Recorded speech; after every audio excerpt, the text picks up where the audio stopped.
Je suis Julie Gon, sculpteur de verre à la flamme et je vis ici à Preuchdorf en Outre-Forêt depuis 2005. J'ai mon atelier depuis 2008 ici. Quand j'ai commencé à avoir mon atelier, j'ai tout de suite eu envie de faire de la sculpture. Et comme dit, de voir qu'est-ce qu'on pouvait faire, cette matière et moi, pour apporter des choses qu'on n'avait jamais vues. Mon inspiration, elle est très dans la nature et j'aime revaloriser la nature et les choses simples qui nous entourent. Montrer qu'un brin d'herbe, ça peut être joli, un petit champignon, c'est rempli de poésie.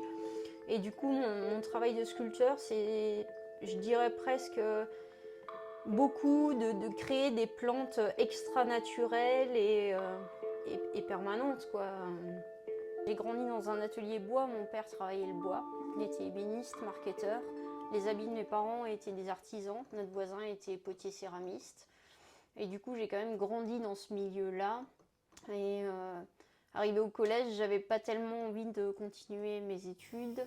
Et j'ai regardé différentes formations, j'ai vu souffleur de verre, je me suis dit, ouais, ça doit être génial. Et voilà, j'ai commencé, j'ai jamais arrêté. Parce que en fait, c'est la matière qui nous choisit. C'est pas nous qui choisissons la matière. Ou on se choisit mutuellement, je pense, mais c'est un réel échange en fait avec la matière. Il faut qu'on la comprenne parce qu'il faut comprendre comment elle fonctionne pour pouvoir l'emmener là où on a envie de l'emmener.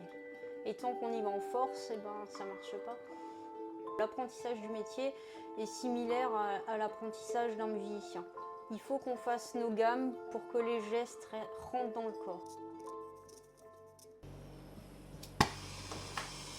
Avec du verre et un chalumeau, on peut fabriquer de la perle, on peut faire du soufflage et on peut faire du filage. Donc pour apprendre les bases de la perle, il faut 1 semaine. Pour apprendre les bases du soufflage, il faut 3 ans.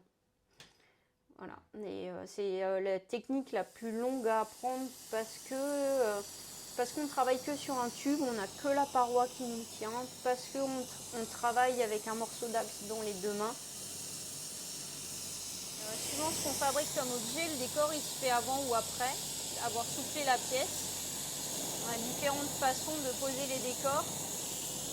Là c'est un décor que je fais après avoir soufflé la pièce. Et en fait, je vais venir souffler du verre de couleur sur mon verre transparent. Moi je pense que l'artisanat d'art n'est pas assez valorisé dans nos vies, dans notre quotidien. On oublie ce que ça nous apporte de nous entourer d'objets que d'autres gens ont fait. Un gobelet, je le vends 25 €. Personnellement, je gagne quasiment pas d'argent si je compte le temps, le savoir-faire, l'énergie, le verre, etc. Mais vous, 25 € un gobelet, maintenant vous m'avez vu faire, ça va. Mais vous ne me voyez pas faire. Vous voyez ça, 25 €. Il y a plein de gens qui me disent non, mais elle est complètement folle celle-là de vendre son gobelet 25 €.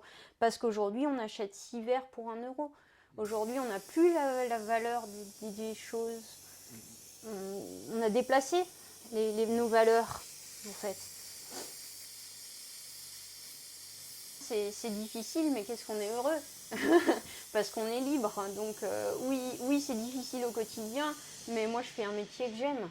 Donc les gens ils me disent ah tu pars pas en vacances cette année, mais moi je suis en vacances toute l'année. Dans mon atelier je suis en vacances toute l'année. Donc oui c'est difficile, mais on a tout un autre côté de la vie qui nous sourit.